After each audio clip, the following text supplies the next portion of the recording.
So today we'll be talking about introduction of statistics.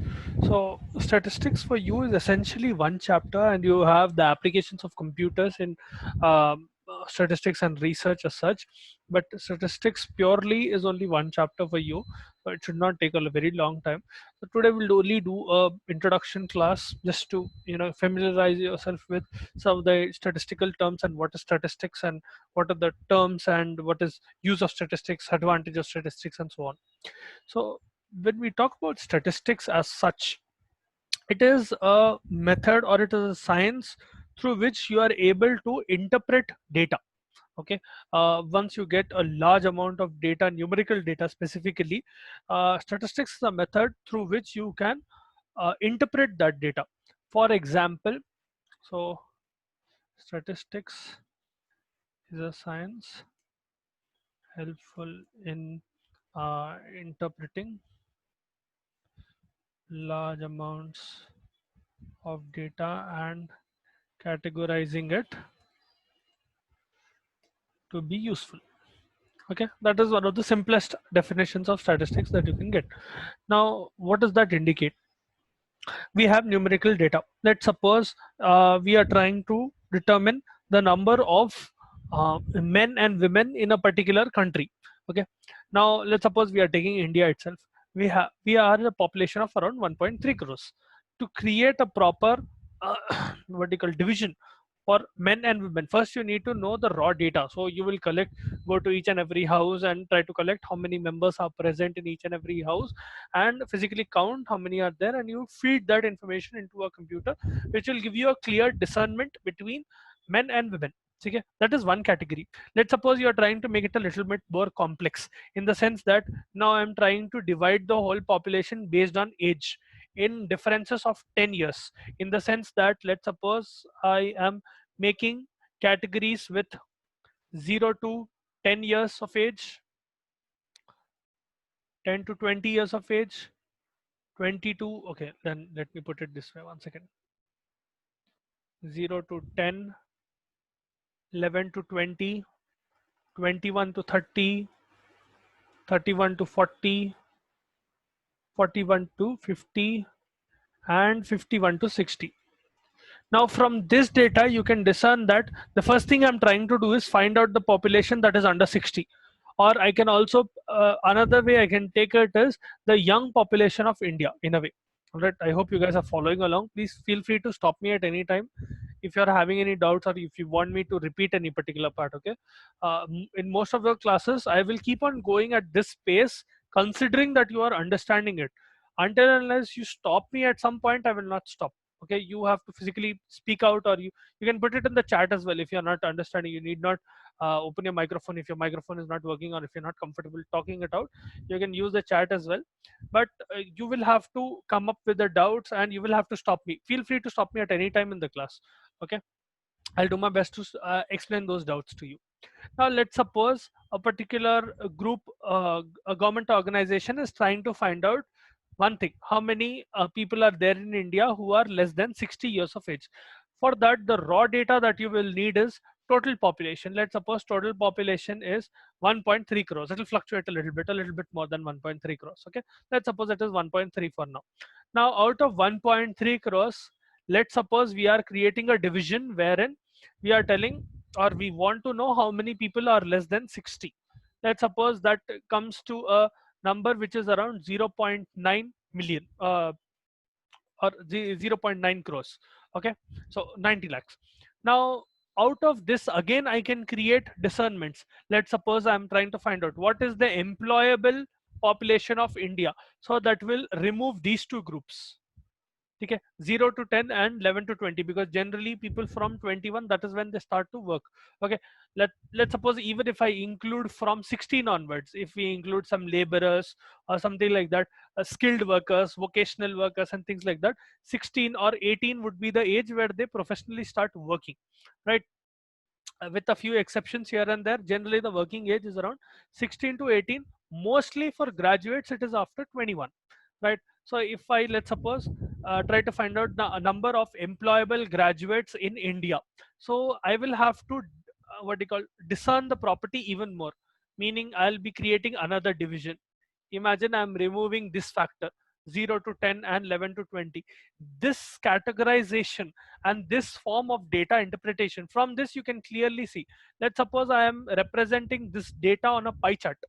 Okay, now agar pie chart mein ye data, this is raw data, right?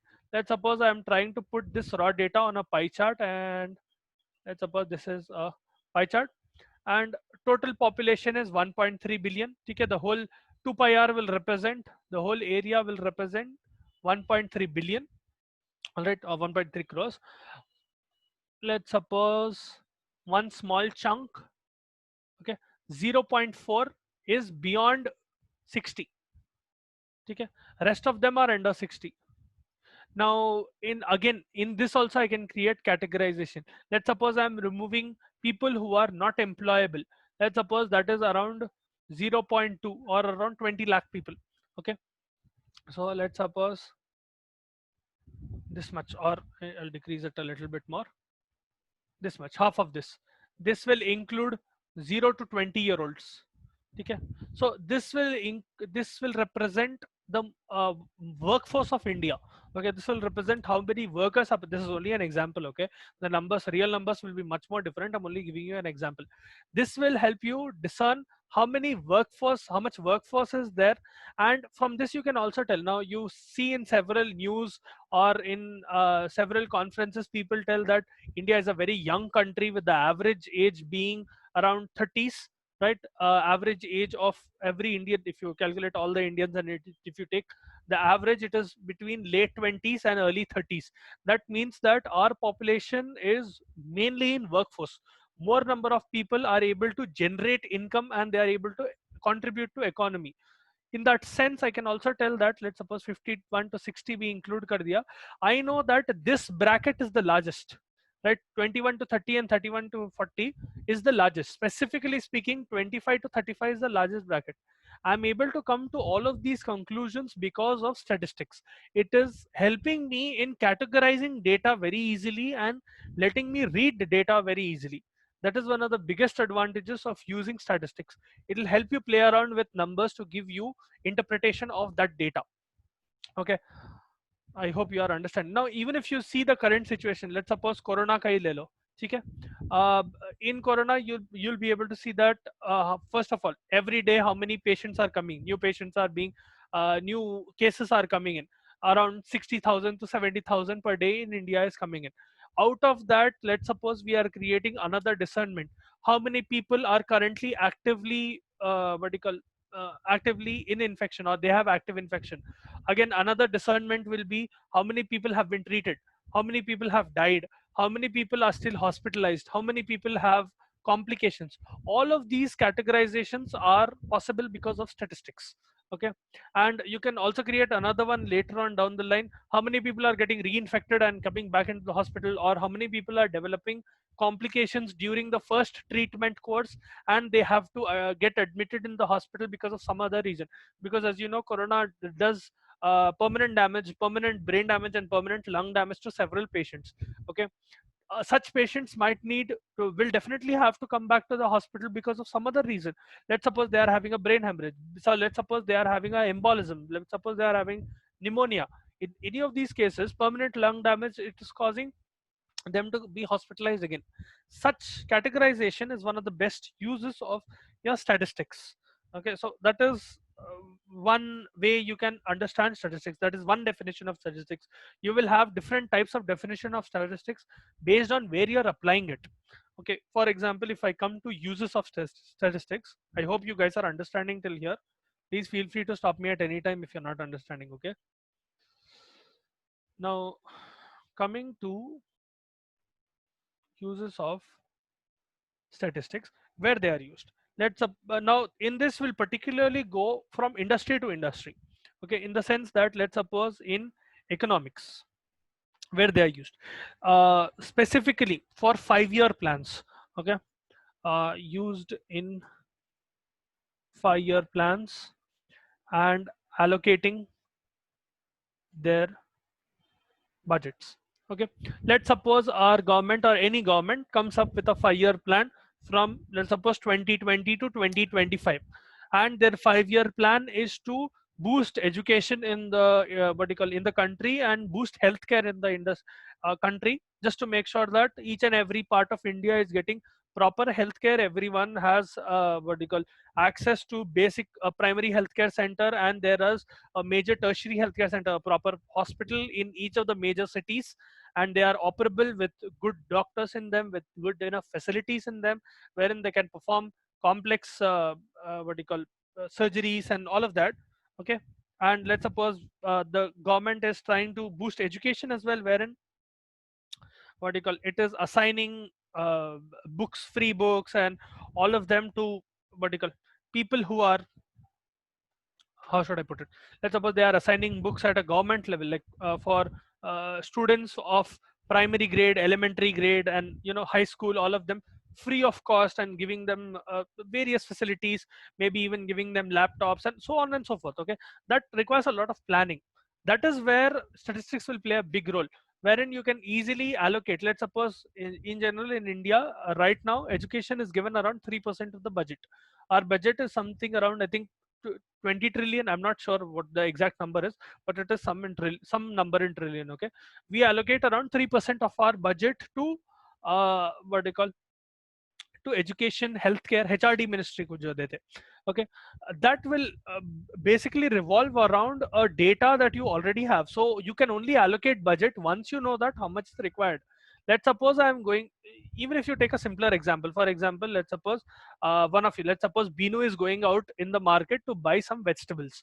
Okay, and she has a list of items that she wants. Let's suppose she wants brinjal, she wants a bit of rice, she wants wheat, she wants etc etc, whatever she is getting.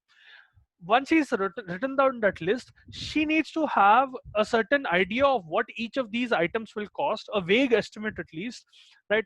Based on which she will carry some amount of money with her. Let's suppose she's taking 1,000 rupees with her to get about 5 6 different items.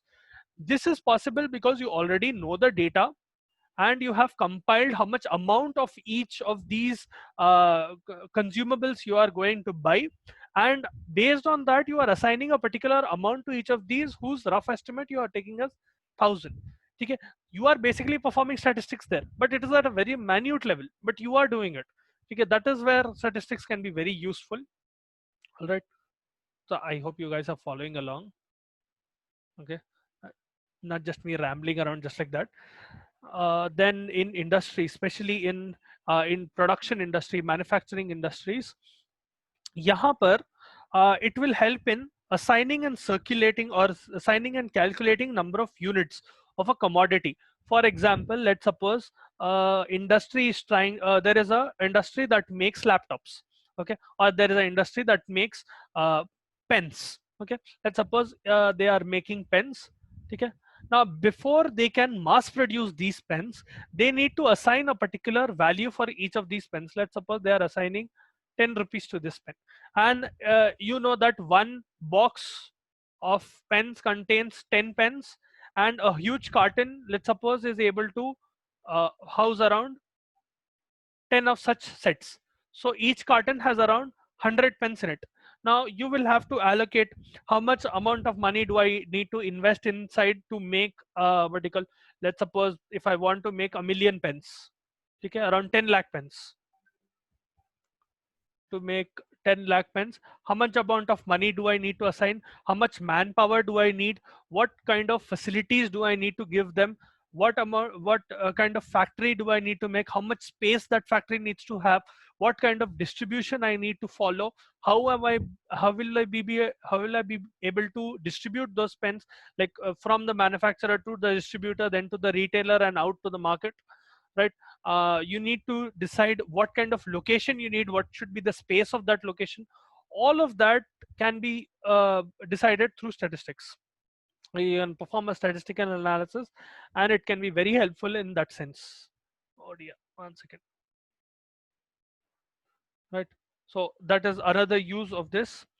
Even for transportation, if you are trying to minimize the transportation costs and give the most effective transportation, at that point of time, statistics can be very very helpful. All right, they can be helpful in marketing service. So for example,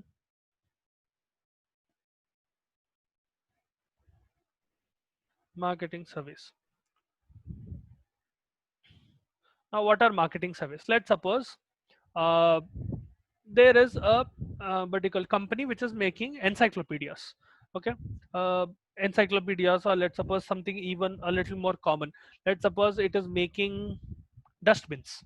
Okay, there is a company that is making dustbins, and they want to market their dustbins and tell that we have a new kind of dustbin which is, you know, smart dustbin, where you do not have to, you just need to go close to it and the lid will open and you can throw your waste inside it, and all of that. I'm just making up an item. Okay, so let's suppose they want to market such an item.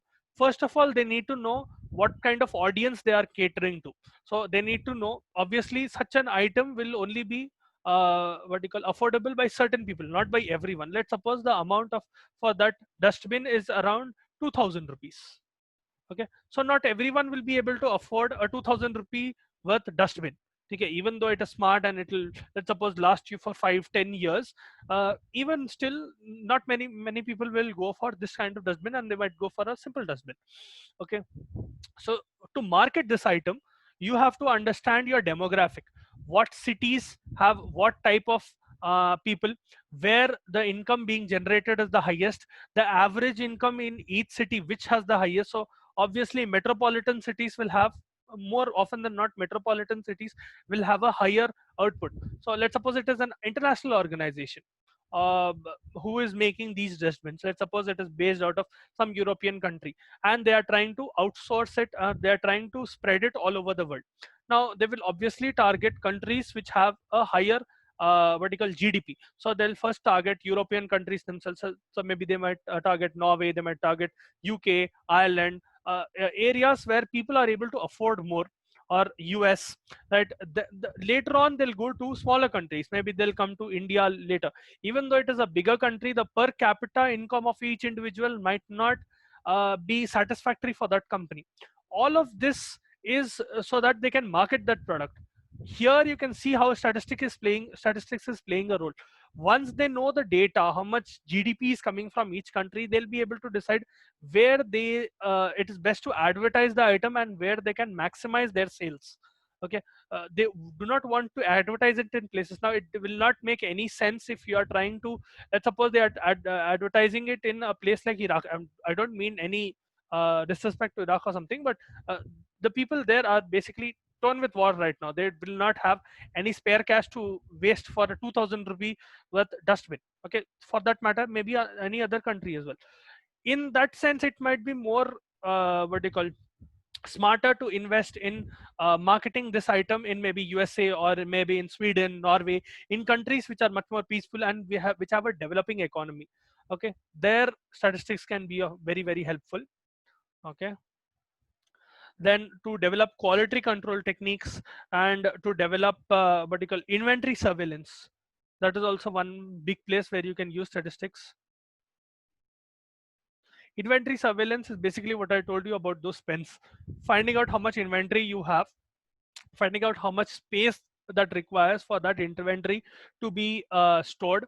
And let's suppose I am producing around um 10,000 pens, or 10,000 units. Let's call it units. Okay, 10,000 units per day, and that location has a place for around 1 lakh units. Okay, this basically means that that location will get filled within 10 days if I don't distribute it within 10 days. So I need to know that I am able to distribute out at least 10,000 per day, okay, as much as I'm making, so that the flow is constant. Even if I have a buffer period of 10 days, let's suppose I start making a vertical the pens today, and I have myself 10 days before I can stop production, until and unless I'm able to distribute it. So I have a buffer period of 10 days, wherein within 10 days I should be able to start selling this pen, okay, to retailers and to distributors and to all of that. Only then will I be able to maintain this pace of production and maybe increase this as well. I can only increase this if this increases. That is how statistics will help. Okay, and another thing is that in banking, especially, to forecast the ups and downs in your trade market. So trade market is notorious for having several ups and downs.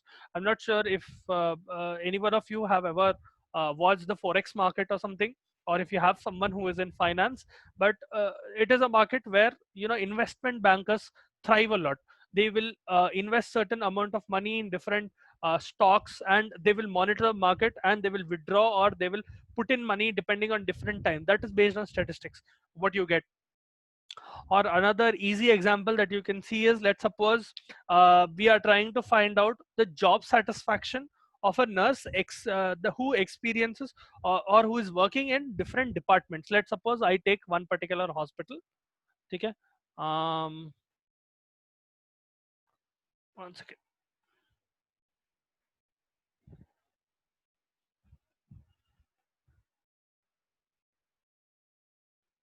I hope you guys are understanding. It's not just me rambling around.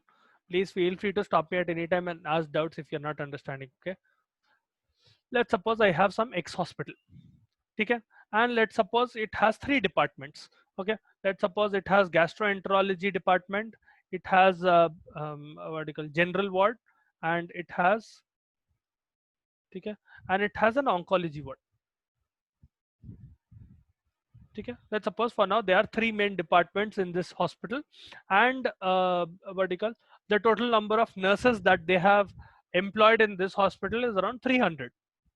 Okay, just for example. Okay, now you are trying to find out what is the job satisfaction of these nurses. Now what you can do is, let's suppose you make a small pamphlet, and on that you make a small scale. Okay, so this is a numerical scale wherein, let's suppose 1 is not satisfied and 10 is highly satisfied with your job. Okay, and you hand it out to all of the employees, all of the 300 nurses, and you take the data. That is the step of data collection. What you will do is, you will give the questionnaire to them, you will administer the questionnaire to them, and once you have given it to them, you will give them some time before they can answer that questionnaire. And let's suppose the average value that you are getting from different departments, or let's say the average value that you get in all the departments is around 7 or 7.5. Let's say it is harder to get a whole number, so let's suppose you are getting 7.5, meaning that on an average almost every nurse is quite satisfied with their job. Okay, now we can go into further detail, in the sense that, let's suppose I am specifically taking gastroenterology gastroenterology nurses. Maybe their job satisfaction level is uh, 8. Okay, and the ones in general ward have a job satisfactory level of 6, whereas the ones in what do you call, oncology have a what do you call, job satisfaction level of 7. Okay, I'm just giving you random numbers so that average comes around 7.5. This will basically indicate that that hospital has to work harder in satisfying their nurses in the general ward. Okay, it also indicates that there might be some hindrance in the general ward that might be making it more harder for the nurses to work. Maybe there is more work, maybe there is unnecessary tension in their workplace, maybe a lot of complications are occurring, maybe because of certain reasons, maybe the doctors are much more stricter, whatever the reason it is. Okay, maybe it can also be literally the lift is not working on that floor, because of which the nurse is not satisfied that they have to walk up and down a certain flight of stairs, and because of which that will indicate certain problems in the system, wherein the hospital will be able to rectify that in order to increase their job satisfaction. If their job satisfaction is increasing, you can also expect that the output that you get from each of these nurses will be much more. Okay, you can also infer from that what do you call, the patients that you get will get better treatment. If your nurses are happy and satisfied with their job, they will do a better job of accommodating patients, of treating patients. Okay, of handling patients. In that sense, the overall prestige of the hospital will go up. In that sense, the overall economy of that hospital will also go up. So this is how you can see how statistics plays a big role. Okay, even if it looks very small tinkering here and there, it will play a big role down the road. All right, I hope you understood this example. Any doubt still here? No, sir. Okay, I hope everyone is understanding. Uh, Yes, sir. oh dear. Okay, let's let it be. Now, this was an example of how statistics are used, and but the advantages of statistics, how they'll make work very easy. Now, coming to scales of measurements, there are several scales through which you can measure what you call statistics. Now, this refers to the ways in which variables and numbers are defined. So, variables will be basically anything that can vary something like, let's suppose, mood, or let's suppose I'm taking the attendance of different customers, or the attendance of different employees that I have. Okay, that is a variable. Or if I take weather, let's suppose whether it is raining or whether it is sunny or whether it is very humid, that is a variable out of control which can change at any time. Okay. uh, Scales of measurement are different ways through which these variables or these numbers can be defined and categorized. Okay. Once I get into it, you will understand a little bit more. So coming to this topic, scales of measurement. Okay. Each measurement scale has a set of properties, okay, which will in turn determine the appropriateness for their use in statistical analysis, in the sense that each scale will have one particular use specific to that kind of scale. For example, you have four main types of scales of measurement. Okay. The first one is nominal, second one is ordinal, third one is ratio, or we can put third one as interval, and the fourth one as ratio. Okay, we'll go over each of them. Now, what is nominal scale? Nominal का मतलब you are categorizing data and numbers, and you are using them as identifiers or names, in the sense that, let's suppose I have a cricket team.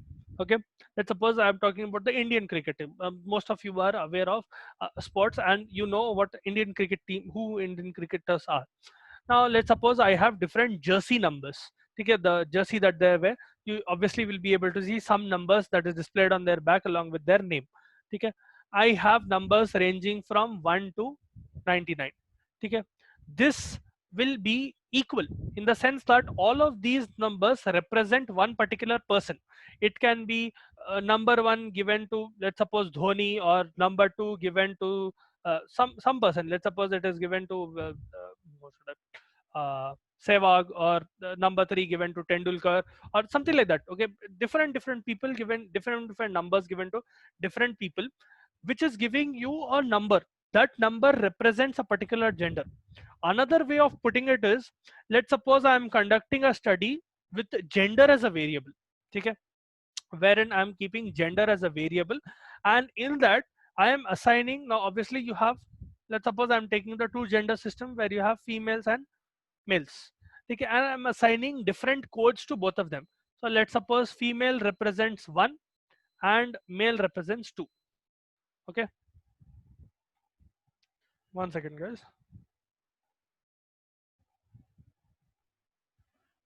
Yeah, females represent 1 and males represent 2. So whenever I take, let's suppose, a large population, okay, once I have what you call assigned 1 and 2 to each of them. Okay, let's suppose I take a large population, or I take the sample of a large population. Okay, in this population, let's suppose I have 300 ones. Okay, and I have 200 twos. This basically represents that in that population, in that small sample of that population, there are 300 women and 200 men. You can also put it in another way. Let's suppose I'm trying to find out the number of males and females in a city, or I am trying to discern age differences in a particular city. So I'm creating, let's suppose, three age differences. Okay, 0 to 20 in one category, and I'm coding that as 1. 21 to 60, I'm coding it as 2. And 61 to, let's suppose, 80 or 90 or 61 and beyond, I'm coding it as 3. Okay, greater than 61, greater than 61, I'm coding it as 3. In this, I'll be able to find out that, so let's suppose I do this kind of a survey. I'll be able to find, this is a nominal survey, I'm giving a particular number to each category. Okay, that is called a nominal survey. Because of this, I'll be able to find out, let's suppose there are 4,000 ones, and I have 10,000 twos, and I have 8,000 threes. this will basically give me a different order. Like if I have 4000 ones, I can estimate that there are 4000 people who are aged between 0 to 20, and there are 10,000 people who are aged between 21 to 60. There are 8,000 people who are aged over 61, elderly. Now I can decide what to do with these numbers later on. Okay, this is only raw data that I have interpreted. Now in this one as well, I can decide several other codes. Let's suppose I'm giving A, B, C, D to different age categories, in the sense 0 to 5 to A, 6 to 10 to B, and so on and so forth. Okay, same for 2 and same for 3. This is a nominal order where I'm giving each number represents one particular category. Okay, that is the nominal order. Okay, I hope you understood what is the nominal scale of measurement. In nominal scale of measurement, each number will represent something. Okay, even if it is 0, this will represent something. If I'm giving 0 as a code, that represents something. Let's suppose 0 I'm giving to infants. Okay, for example, I'm giving 0 to infants, so that whenever I'm having 0 repeated in a data, I know that that represents the number of infants present in that particular population or in that sample. All right, so I'll continue with the rest tomorrow.